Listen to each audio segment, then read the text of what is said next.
Hello, ladies and gentlemen. Welcome back to the Break at the Apex podcast. And coming from the Chinese Grand Prix, every Ferrari fan needs new medical aid because we are going to be constantly in therapy from now on. And any Liam Lawson fan can join us along the ride because clearly, as it seems now, he's not going to be at Suzuka. All right, so gentlemen, to be honest, very action-packed weekend. We had our first sprint weekend of the year. Just to do a quick recap on it, I want to talk about the sprint quickly. And what was your guys' opinion on what happened throughout sprint qualifying and the sprint? First of all, you're a bastard. I was enjoying the fact that you guys were going to be depressed on the show. And now all of a sudden, you've made me realize that I should also be depressed on the show. But it's fine. Exactly. It's okay. There's a silver lining here. There's a silver lining. If Yuki wants to jump into that Red Bull, by all means, mate, because he's just going to lose his career. That's all I'm saying. But any case, let's talk about the sprint. Let's talk about the sprint race. Okay, so first of all, well done, Lewis Hamilton. I think it was amazing.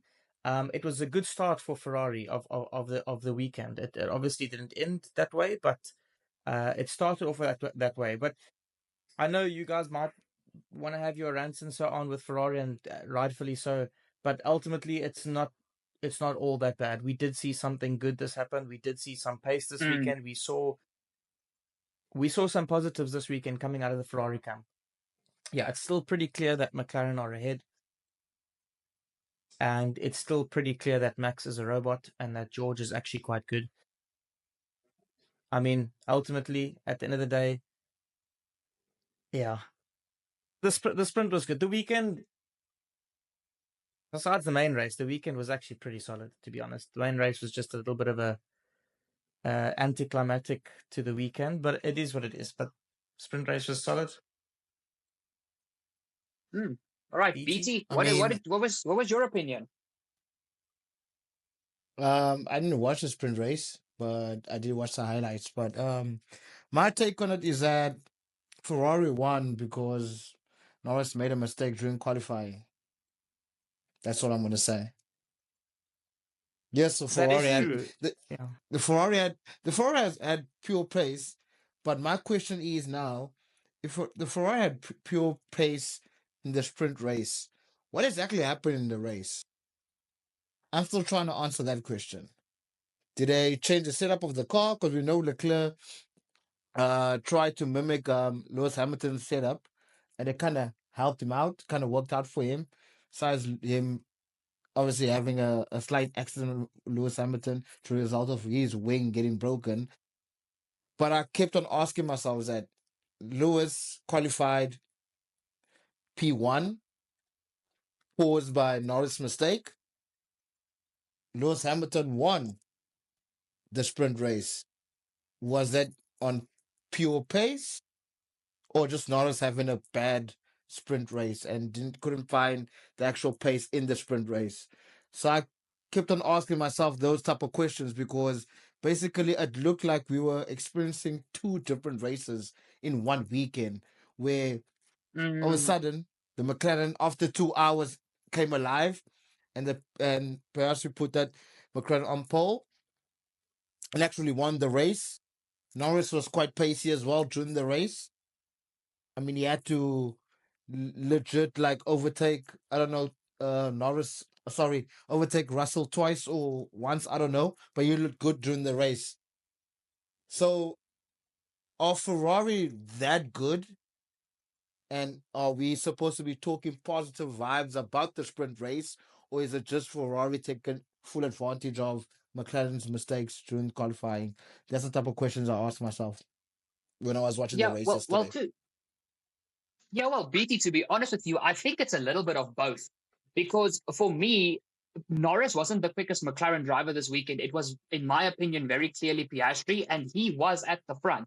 And in the sprint race, as soon as Max overused his tires, and even when Piastri got past him, Piastri didn't start to catch Lewis. Lewis still kept extending the gap lap by lap by about 2 to 3 tenths per lap.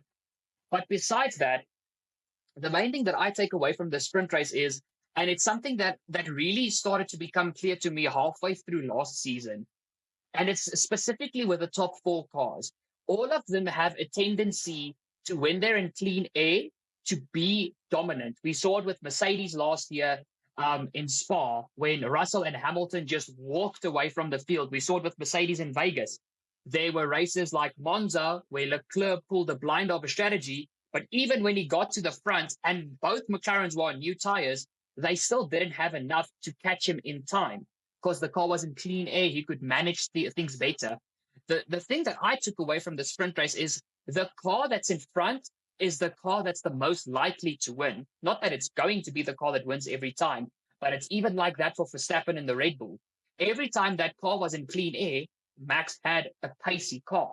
It's as if these top four cars are so developed towards clean air that they absolutely suck when they sit behind each other. And for me, the positives is that it seemed to me that Ferrari figured out this new concept when in clean air, but still have a lot to do when it comes to sitting behind other cars. And you could see the comparison between Hamilton and Leclerc. Charles couldn't get past Russell or anybody in front of him because he was stuck in the dirty air, and Lewis walked away. So for me, it's about who's gonna, like we say, Norris messed up qualifying for sprint qualifying. It's going to be who messes up the least amount in qualifying and who has the best start. That I think is going to be a definitive factor for this season. That's my take on it. Okay. I don't have much to add. Personally, I think it's quite simple. I think Norris made a mistake. He was on for pole. It was a really good lap he was putting in. He scuffed it. He made a mistake. Had he gotten on pole, I can't see Ferrari getting close to winning that race. I think McLaren would have run away. I think the fact that Max was in between the McLarens and Ferrari didn't help McLaren, because as we saw on this entire weekend, the dirty air was killing everybody. So Yes. they couldn't really get close, and they couldn't make passes. So ultimately, it allowed Lewis to go.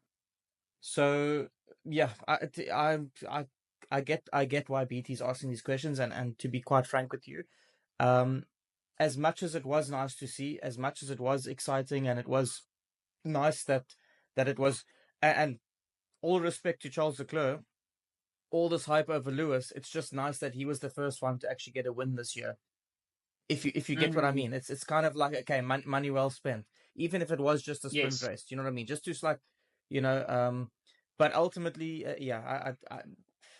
that race, that win wouldn't have happened if Lando didn't scoff it. But let's also not take away from Ferrari in the same breath, because the reality is that's what you pay Lewis Hamilton for. You pay him so that, because he's not going to make those mistakes. You know what I mean? You pay him because you know he is going to pull through when he needs to. So I think we don't need to take that away from him. But yeah, as for the rest, I guess we can move on from the sprint. But that's all I've got to add. That's all I've got to say. I agree with you guys. I think there's a lot of factors and a lot of things behind the scenes that we do not know of. But I think this is a thing that has a lot of contributing factors that it's not going to be determined unless the teams reveal these like hidden gems, if I can put it that way. So yeah, but in any case, let's move into the topic that Graham wants to talk about the least so that we can get it out of the way. Gents, there's already rumors circulating that Tsunoda is going to be in the Red Bull when we head to Japan this weekend. And I know, especially our South African Formula One community, we've got a few people that really know the statistics and that are really on point. And whether you look locally or internationally, people have a lot of different opinions of this. But for me, you can say as much as you want that, yes, Red Bull have got the most drivers that came through the lower ranks into F1. I still am firmly of the belief that Red Bull build a car for Verstappen, and they themselves have mentioned this more than once.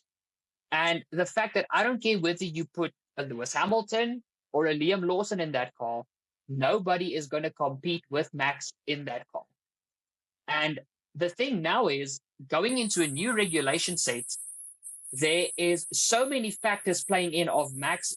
The things that he's saying, he still wants to go into other motorsports. There's other things he wants to pursue. And here's one of his best buddies, Adrian Newey, has now gone to another team.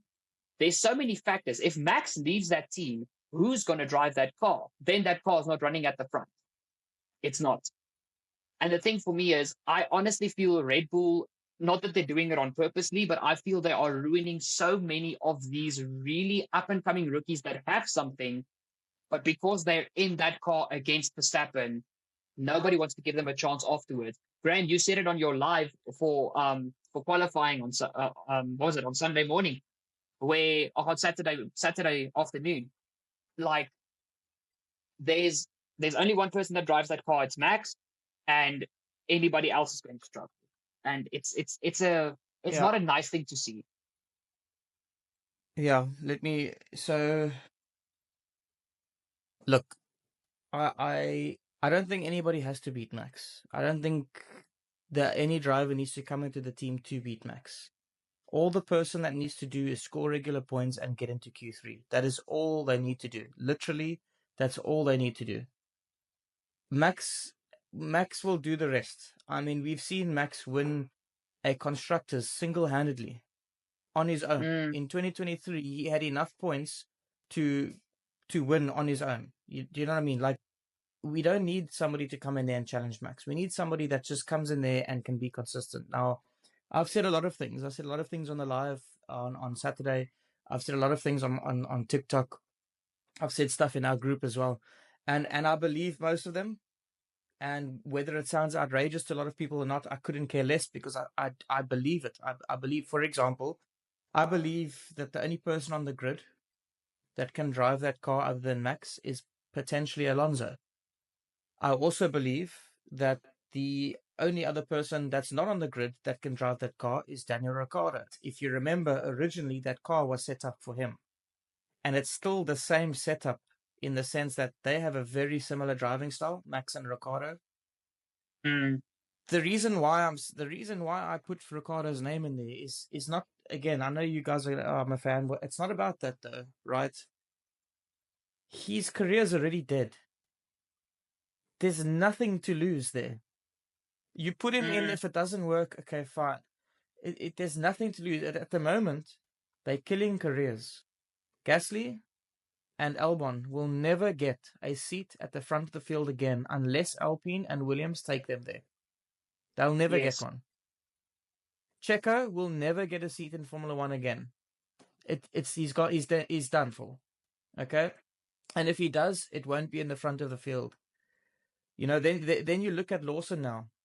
Lawson will be lucky if he can go back to RB and keep a seat there. He'll be lucky. But the bigger teams are already looking at this and saying, you know, if they go and put Yuki there now, what's going to happen to Yuki? You know, then you get all of these people saying Yuki would have been a better option. No, he wouldn't. They've tried 4 other drivers. All 4 of them failed. Every single one of the last 4 drivers failed in that seat. So how are you so confident that Yuki would be better? You know, Max actually said, if Liam goes back to RB, he'll probably qualify better. And he didn't mean that he didn't. It sounds funny. But he wasn't taking a dig at Lawson. He was just trying to point out the fact that the Red Bull is an extremely difficult car to drive. And I watched a TikTok today, which I thought was hilarious. I actually thought it was perfect. Somebody said, instead of swapping Liam and Yuki, why don't you swap Max and Yuki? And let Yuki and Liam drive the Red Bull and let Max drive the RB. Because right now... Yeah, but that's not going to happen. No, it won't. But if you consider Hadjar was about 4/10 off of pole, Max could most likely then be... What would Max do with that car if Hadjar was 4/10 off pole? Yeah, I know it's guys, but the logic of this is that we need to sort out Tsunoda. We need to know if he can do the job or not. If he can't, we move on with our lives. Yeah. There's no favoritism. I'm for it. There's no favoritism here. There's no like, no, Tsunoda deserves it or not. I think he deserves the shot. It's like you being the most top person in what you do in your daily basis, in your job. and there's a certain position, a higher position available, and you been the guy maybe that has been there all the time, putting in the work, I think you do deserve your chance. If it doesn't work Yes. out, then we're cool. We move on. That's all. This is not hard to do. Lawson showed Red Bull he's worthy of that seat. They gave him a chance. Mm-hmm. Yeah. By the way, can I just point out that I'm for it. Like, I love Lawson, but I'm actually for this in the way that, for example, we are going to Yuki's home race, right? And Exactly. and to and to be quite honest with you, sorry, Red Bull need to decide. Like, Red Bull need to figure out something before 2026. Because let's be honest, at this point of the year, or at this point of the regulations, there's no point in really pushing too much into that car. Yeah. Why don't they just forget about this year? Let Max do what Max does to get as close as possible to the points, get as close as possible to making money for the team. Ultimately, at the end of the day, what they're scoring with all of this is that they'll score more time in the wind tunnel next year if they Yes. don't finish close to the top, right? So what they should probably do is try Sonoda now, see what Sonoda does. If that doesn't work, hey, try Agile if you really have to. I know he's got no experience barely, but try it. Why not? If Yeah. call up Colapinto if you want to. Call up Colapinto. Say, hey, we want to try you. Let's loan you from Alpine. Let's try you. Or bring Daniel back and let Daniel try. Or bring DC back. Or just. Now I think we're missing the point here. If you look at Red Bull, how they operated in the past, they're not operating like that anymore. Vettel won his 4 championships, and Red Bull was ready to move on with Ricardo. Verstappen has won 4 Yes. championships. That's the cycle of Red Bull. They're not doing that. They keeping Max. Max is going to leave Red Bull, guys. I don't know if you guys can see this. Max is going to leave Red Bull. And the sad thing about Red Yes. Bull is what they're doing is that they're not preparing for that. They're not Yes. preparing who's going to become the next driver. Mm. And by Yeah, them but designing a car that suits Verstappen, it's a disaster. Because now when Max leaves and the new regulations come, they're going to be further back. I'm not saying yeah. they might end up like Williams, but there's chances they might end up like Williams. Yeah. No, BT, I completely hear your point that was part of my, I want to say, question almost, because Red Bull are, and I'm not saying it's not important, but Red Bull are focusing on the now. They're not looking into the Yes, future. And the thing yes, is, we all know Max, and the one thing that Graham loves about Max is the Max that is a straight shooter. And Max has said himself, if we start losing championships, what's the point in me staying here? Then I can go. And if that happens, if this year happens, we see how strong McLaren are. And with whatever happened to Ferrari this weekend, they're very close to figuring out that concept. Mercedes are decent. Mercedes are not bad. If Red Bull finish fourth in the constructors, nobody can tell me that Max will not at least consider moving if he doesn't move just indefinitely. And that's the thing. If Max leaves, Red Bull have got a massive problem. Now, I'm also highly doubtful that they will do a Williams, but then they're going from being the car to definitely at least a midfield car. And that's not where Red Bull want to be. It's as if they're time yes, traveling back to 2005 when they started. And that's a problem. yes. So the So, thing yeah. is, my understanding is that, dude, Christian Warner, whoever is there, you guys are holding on to Max now too much. They never hold on to. They didn't hold on to Seb. Seb was like, "Look, guys, I'm done. I'm going to Ferrari."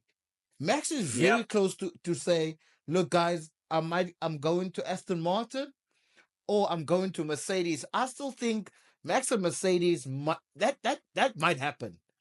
I'm not saying Yeah. I now, don't but think it so. might happen. Not anymore. I don't think it does anymore. I did think it.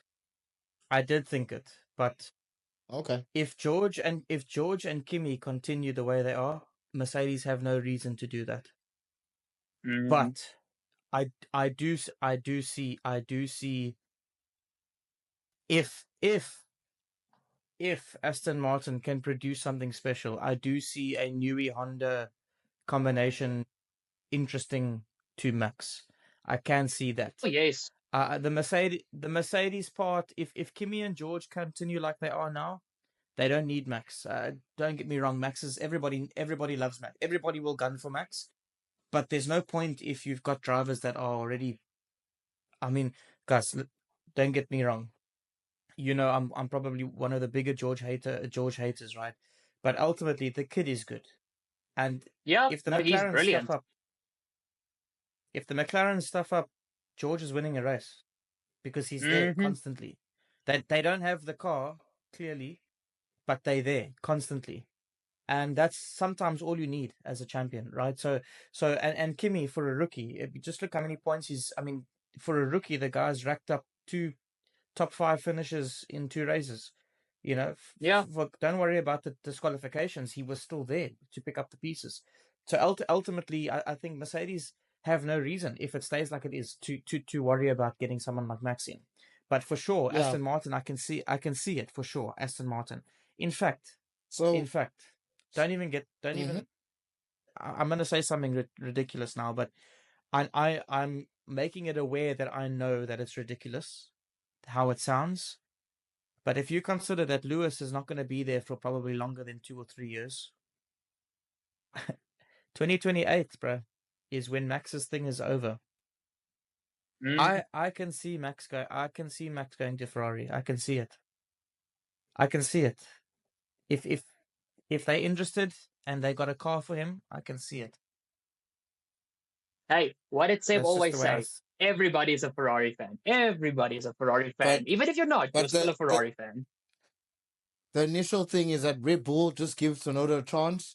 You guys are holding on to now instead of looking into the future now, because it is McLaren's time now. Unfortunately, you had your time. You won 4 times. McLaren now is the team to beat. Focus on the future. Max is going to Mm. leave. He's going to It's leave. difficult. It's difficult to say that now because McLaren proved last year how you shouldn't just take the back foot or accept. Because Yeah. if you consider where they started and where they ended, it just proves that it can be done. The McLaren is not that far ahead. They're really not that far Mm. ahead. Mm-mm. So I mean, any 1 or 2 upgrades can change the whole game for any of the teams in the top 4, right? I mean, even Williams, for example, anything can change for them. They could enter the top 4 quite easily. They're Oh, not yes. miles ahead. So it's difficult to say Red Bull forget about this year because 1 or 2 upgrades and they could be on the money there, especially Mm. with Max. The problem with that car is that it's undrivable because I mean even Max struggles with the car, but it's the car is made Yeah. for him. But even he says it's such a difficult car to drive. So it's difficult to tell them to give up on the year, but I do understand what you're saying, and I do agree that they need to start. But don't be toxic though. Do you know? Like I'm a Red Bull fan, and even I will say, Red Bull have created this environment that can be very sort of like I don't think it's toxic, but I do think it is extremely demotivating for drivers where it's like, okay, you suck, you out. Be upfront with the drivers. Say, listen, we've tried 4 drivers in the seat, it's failed. So we're gonna try you for 5 races. Whether you do well or not, we're gonna try somebody else. And whether they do well or not, we're gonna try somebody else until we've gotten our data, until we find who we want, and then we'll put you in the second seat, right? Like play Yes. open cards with everybody. Try different drivers, see who can fit in there. But ultimately, the best thing is if you consider Max, if he's that good, he can adapt to any car. So reel the car Yes. back a little bit and make it drivable for somebody else and let him just adapt to that. Just my opinion as well. I feel like if he's that good, he can adapt. So that's how I see that. But in any case, let's Yeah. Yeah. let's No. yeah. To be honest, we can talk about this Red Bull topic for an entire podcast on its own. But again, there's so many variables, and everybody's got their own opinion about this. But guys, I actually want to dive back into Ferrari, and then I think we'll after that we'll go into McLaren because the other teams on the grid, besides Racing Bulls, were quite anonymous this weekend. But okay, Graham, I can already see you are giggling. Okay, and I know BT does not No, want to it's talk BT. about No, this. no, it's BT. As soon as you said, let's talk about Ferrari. BT's like, oh, Yeah, like Dirk, we spoke about Ferrari in the first segment. Why are we speaking of Ferrari We again? talk can I Honestly. just we talked about them in the can I just sprint say race, and there's something that I want to mention here. Yes, yes, Graham. Okay. can can I just say I really like a grumpy BT. Genuinely. You can see the fire in him when he was talking earlier, when he was talking about Ferrari. You could tell that he was like, that's solid content there, man. I like Grumpy BT. Okay, this is the point I want to get to. Here's the thing that stood out for me, and I know you guys know this, but I'm very like a number crunching guy. And I literally went, rewatched the race, and I went onto the personal driver's POV where you could put on sector times and everything just to, do a little bit of comparison. And the thing that stood out for me was, yes, Ferrari, what was it? Underweight for Leclerc's car, and Hamilton's skid plate was overly worn. Okay. The same thing happened to Russell last year at Spa. It happened twice last year. It happens. Sometimes it's just the setup of the car being wrong. This is not, I would say, directly something that Ferrari did wrong. It is something that they just misjudged. Okay. And for people to write off Ferrari for the season, I'm not necessarily mentioning the championship as a whole, but to write them off just because they started bad, I feel it's a bit out there. The main thing that I want to get to is if you go back onto the race and you compare sector times, first of all, McLaren didn't win by 30, 40 seconds. That race was not an absolute domination. Secondly, comparing sector times, and this includes Verstappen and both Mercs. All right. Midway through the race, when the cars roundabout had this just a little bit more fuel than they would have at the start of the sprint, the times for most of the laps were nearly identical. And I'm talking about Piastri's in the lead, Russell was in second, Norris third, and the rest behind them. The sector times were less than a tenth from each other. All 8 the top cars were literally within a tenth. And what that is telling me is that, yes, one lap quali pace, McLaren has definitely got the upper hand right now, and it's a relatively big one. But some races can start chaotic. Any one of those 4 cars is a race-winning car. And Graham, you mentioned it when we talked about the sprint race. There's, for me, more positives for Ferrari about this weekend than negatives. Their race pace was good. They weren't that far off in qualifying. And they themselves mentioned they took a massive step forward, that they actually had dry, clear conditions to figure out this new concept of theirs. And I said it in one of my own videos that Ferrari's got 5 races to figure this out. Otherwise, it's completely every championship over. And if I look at Australia and I look at China, there was a massive jump. And I think there's really positives to take away for Ferrari this weekend, even though it ended horribly. And to be honest, Gasly also was underweight, and nobody's talking about that. Yeah. So, yeah. I mean, look, I'm BT. I think if you wanna, wait, BT, are you there? Mm-hmm.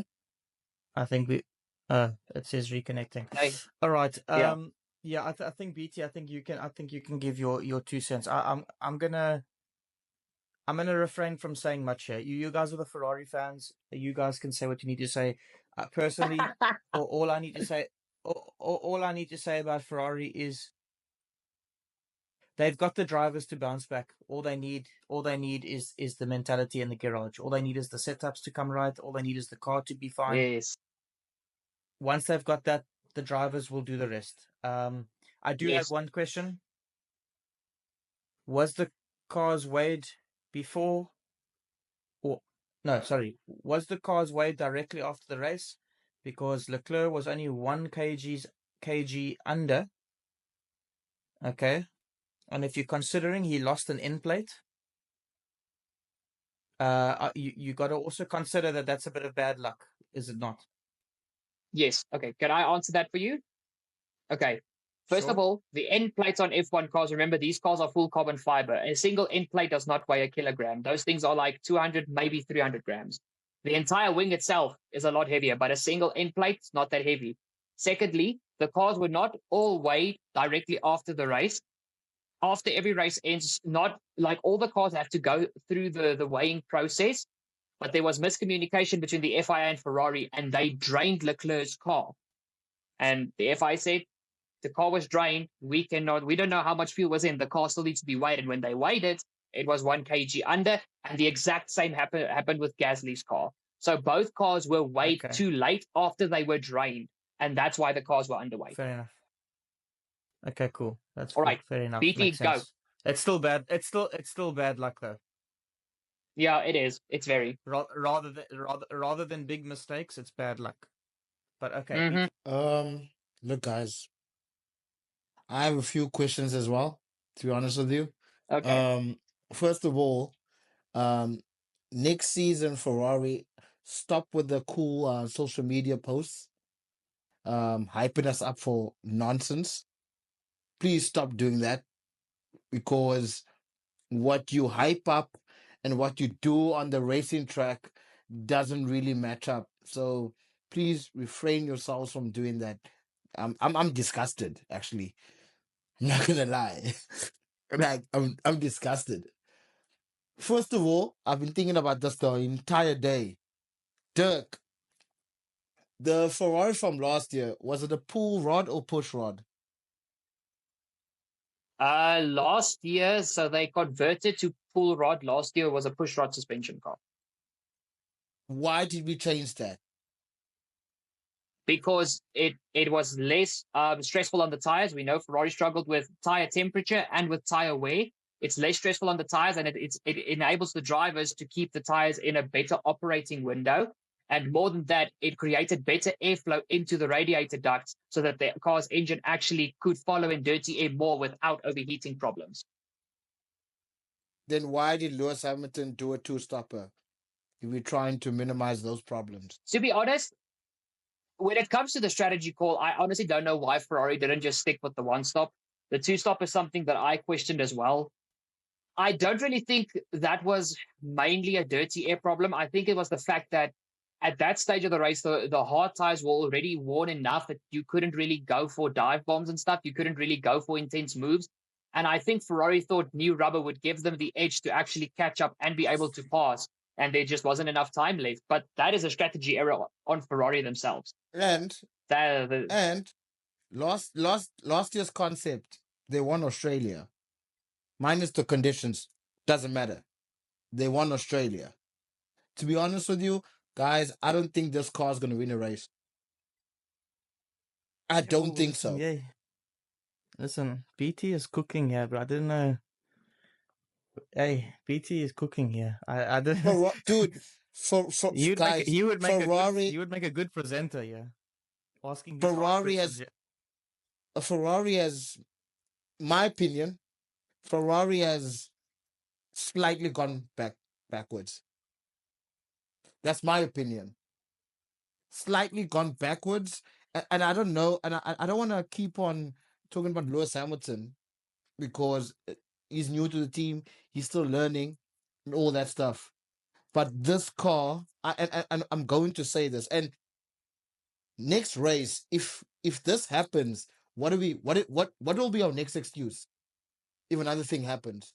I'm saying that last year's car is way better than this year's car. okay, but then you look at So- the same problem that Red Bull has. Then you look at the same problem that Red Bull has because Ferrari themselves mentioned they reached the ceiling of that car where McLaren and Mercedes did not. They are now in a position where their concepts can keep on developing until these regulations end. If they didn't change concept, they would have gone backwards in any case because everybody else got faster. So even if last year's car was better compared to last year's opponents, it wouldn't have to function in this year's season in any case. Yeah, but it's what I said to Graham last episode or the previous podcast is that we don't have, like, Ferrari doesn't have time to optimize this car. They still need to work on the 2026 car. So if you look where Ferrari is in terms of points, yes, it's time for them now to optimize the car because the season just started. Are they still going to optimize the car after the summer break? Are they still gonna optimize the car and think they might win the championship constructions maybe? Or they're gonna be like, okay, cool, we're keeping the car the way it is, we're moving on. That's the type of questions that's running on my mind, basically. I think if we get to the summer break and Ferrari are within a shout, and I'm not talking like a Lando Norris versus Verstappen shout, I'm talking about they are within 50 points, drivers and constructors wise, I think they will still embed a certain amount of their staff and their team into that car. But if we get to the summer break and it still looks the way it looks now, then what's the point? Then they can do what Red Bull is going to do. So, okay, this is what we have. Let's put everything into 2026. Okay. It comes to the question I asked you earlier on, guys. If that happens, what's the answer? Are we not going to say last year's cars was better? Compared to that year's opponents, yes. But no F1 team That's will all, take guys. the exact same concept without upgrades into a new Yeah. season. If they brought No, that I car, which understand they that. admitted reached its ceiling. So yeah, that's the main thing for me. They it's they just had to go for a shot in the dark. They did it, and at this stage, it's not working out. But it doesn't mean it's not going to work out. yeah, no, for sure. No, for sure. I understand that, but it's just that a few concerns that I have. That's all. It's not that I don't have hope that they might optimize. They not might optimize a car, or sorry, they might not optimize the car or make it better. Because Graham said this last year that Ferrari impressed him by optimizing the car during the season, and that was quite good to see. Yeah, So I something think, they're are not they very trying? good at usually. There we go. So are they trying the same thing as well now this year by doing that? But now this year is kind of tight because there's new regulations next year. Do you understand? I just want to say that between the two of you, I can tell who's the pessimist and who's the optimist, and I feel like I should get some popcorn because I've got my Coke, and just listening to you two is like a movie. I feel like I'm in a Drive to Survive series here, and Yeah, I can tell that one of you really believe, and the other one's just like, hell no, I'm over it, I'm done. Let's just go to 2026, please. Listen, Yeah, dude. guys, let's let's I want to say one thing, right, before we move on to the next thing. I do hope we're going to talk. We've got about 5 minutes. I do hope we're going to talk about the rookies. I just want to say one thing. Lance Stroll is ahead of both Ferrari drivers. I'm just saying. Anyways, let's move on to the rookies. He's starting with okay, the stroll thing. okay. You know what, Graham? The amount that you and BT gave me crap about for Logan Sargent, and the level of the amount that you are shoved up Lance Stroll's hiney, nay, is pathetic. Yes, he's ahead of both the Ferrari drivers. Hang on. Wait, hang on. Was Logan Sargent ever ahead of two Ferrari drivers? No. No, but he No. beat So let's move on. he beat Red Bull drivers. He beat Red Bull drivers. It was Perez, yes, but he beat Red Bull drivers. There was 2 instances. Doug. No. I don't know The what amount you of crap you guys gave me for Sargent. Wait.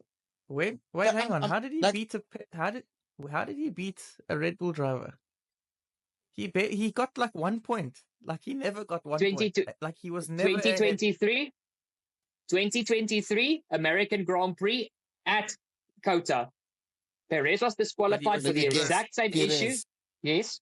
Yeah. But also, he was never ahead of Perez in this constructors in the championship. If you let me finish, he was ahead of Perez going into the last 3 laps of the race. Perez passed him and through a mistake broke his floor, which disqualified him. And also, 2023 Japanese Grand Prix, Logan Sargent finished ahead of Perez in that race. But was he ever ahead of Perez in the championship? No. He wasn't. I'm just saying. Lance Stroll is ahead of 2 Ferraris in the championship. I'm just saying, guys. I don't care. He still doesn't deserve to be there. He still doesn't deserve to be there. And just to throw some more salt in the wounds, Fernando Alonso is 20th in the championship. At the bottom, he's not finished the race in 20. Okay, guys, listen. Let's just talk about the rookies because I feel like I'm going to get in trouble here. But listen, Dirk, let's move on to the rookies, bro. Go do your thing. Thank you. Do your thing. Okay.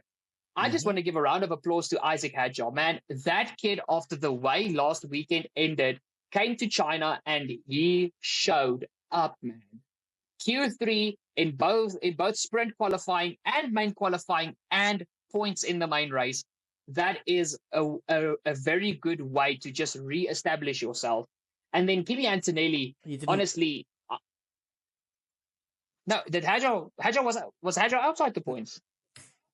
He didn't get points, no, but the team For the did sprint? stuff Where him, was he though. in the sprint?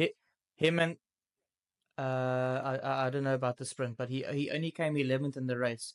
But the team did stuff him though, because the team decided that both of their drivers were going to go in two stoppers when everybody else Oh one yes. stops. They No. basically Oh yes, swapped, that's correct. They basically swapped it. Yeah, they basically swapped with Haas because Sonoda and Hadjar were doing an absolute superb job. Like Yeah. I was I was super impressed with them and Hadjar Behrman. You forgot Behrman. Oh yeah. He Ollie was in Behrman. he was in the points. He Yeah. was in the points. He Actually forgot about Ollie. finished eighth. Yeah. He finished eighth. Yeah. Ocon Ocon was finished fifth. seventh. Can you believe that? Oh, fifth. Oh yeah, That's Ocon finished fifth. ridiculous. Shit. Yeah. But if you consider, Okay.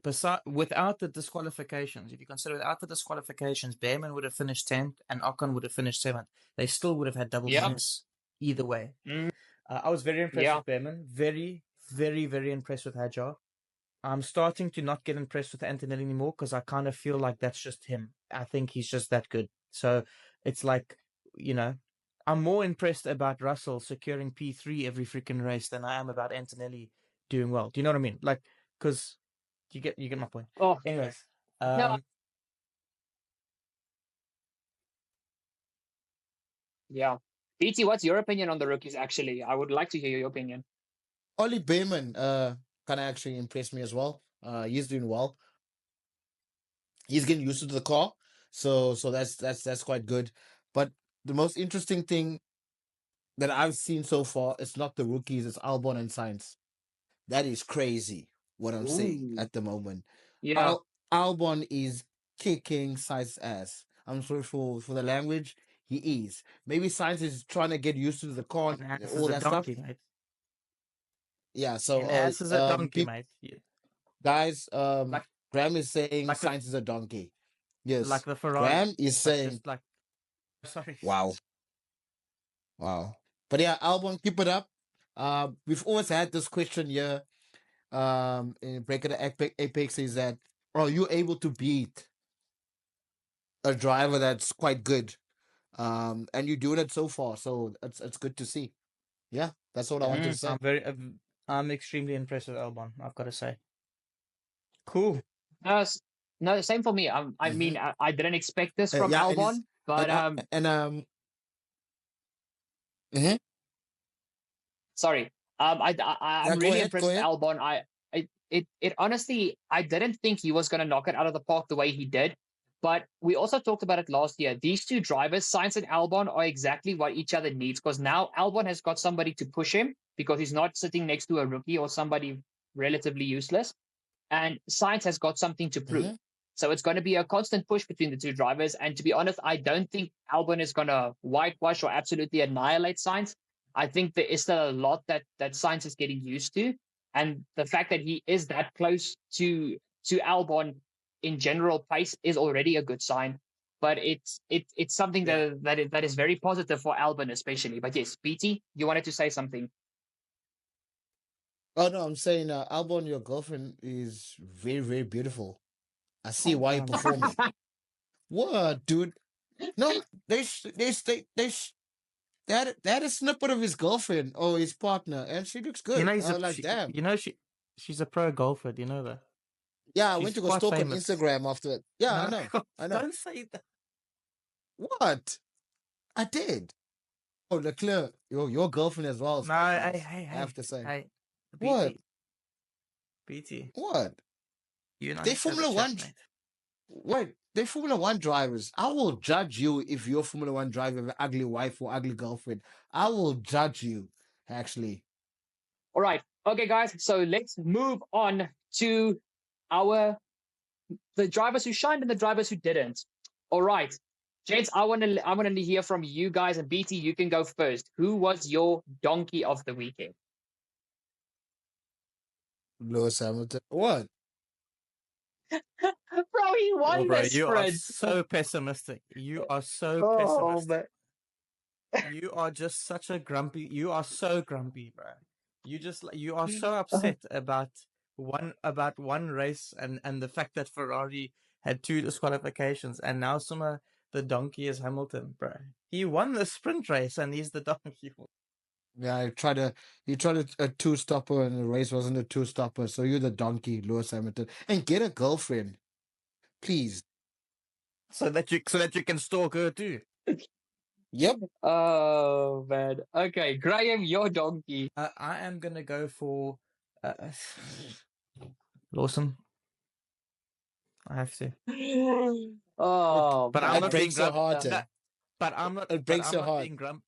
But I'm not being grumpy like BT because Lawson actually did do a bad job the weekend. You know what I mean? Yeah. You know what I mean? So okay. So fair Yeah, enough. It well, does break it my is what heart, it bro. is. That like you very spot on. It hurt me. But anyways, move on. Derek, what's All yours? right, so my donkey of the weekend, and this is where I'm going to pull a BT and be a bit pessimistic, but guys, Fernando Alonso, what the hell is going on in that Aston Martin garage?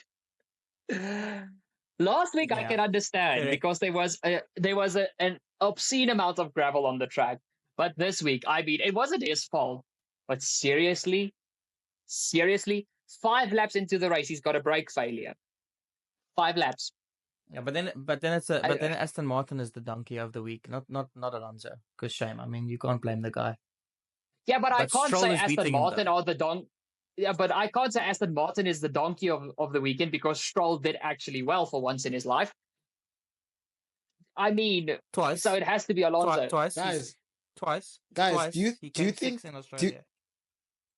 do you think that they told Stroll like before the season started, like, look, we go in this direction, and if you don't pull up your socks, we are gonna get Verstappen and you will be out.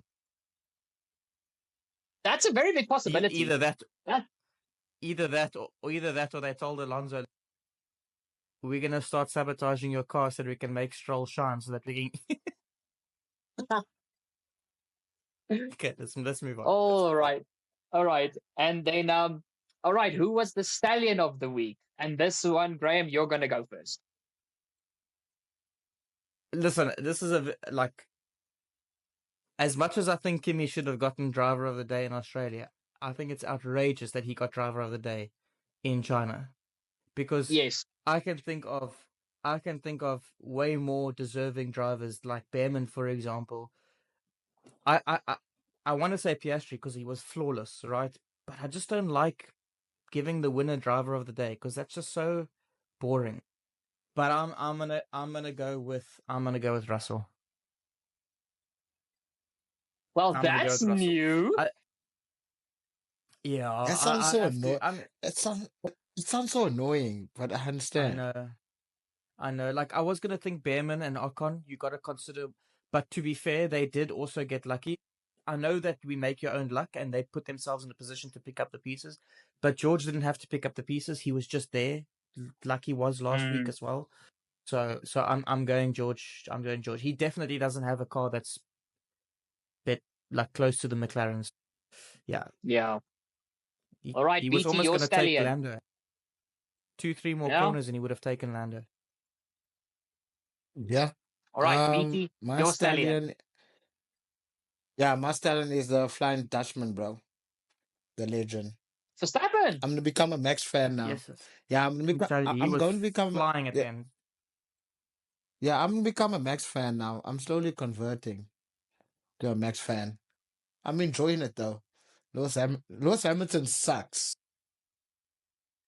Okay, to all the viewers, I'm quickly scratching my head here because it feels like opposite day.